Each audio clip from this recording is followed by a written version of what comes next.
அடுத்ததாக பார்க்கக்கூடிய ராசிக்காரர்கள் கடகம்.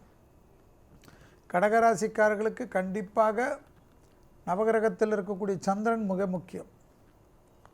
அதே சமயம் தேக ஆரோக்கியத்தில் மன அழுத்தத்தில் கவனம். அசிடிட்டியால் மன அழுத்தம் வரும்.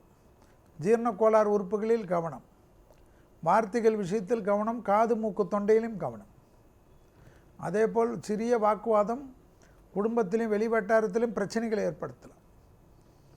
எதுவாக இருந்தாலும் எஸ் சார் எஸ் மேடம் என்று சொல்லி கொண்டு போகக்கூடிய கடகராசிக்காரர்களுக்கு பாதிப்பில்லை.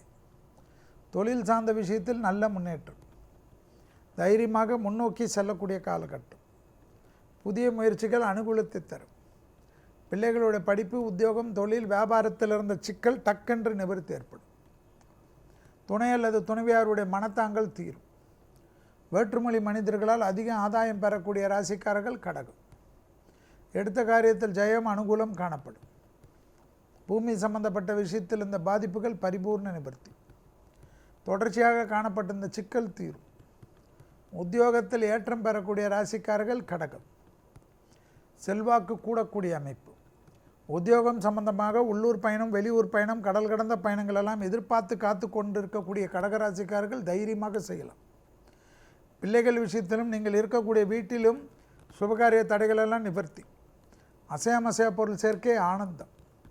பேரானந்தமும் பரமானந்தமும் கிடைக்கக்கூடிய 15 நாட்கள். ஒரு திக்கு தெரியும்.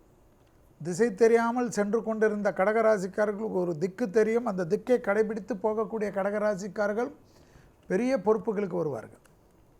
எடுத்த காரியத்திலெல்லாம் ஜெயம் ஏற்படும். உடனிருந்த சகுனிகள், உடனிருந்த துரோகிகள் எல்லாம் விலகி செல்லக்கூடிய காலகட்டம். ஆக மொத்தத்தில் கடகராசிக்காரர்களுக்கு எல்லா விதத்திலும் ஏற்றத்தை பெறக்கூடிய அற்புதமான காலகட்டத்துக்கு ஏற்றவாறு உங்கள் வாழ்க்கையை மாற்றிக்கொள்வது நன்மை, சந்தோஷம், அனுகூலம்.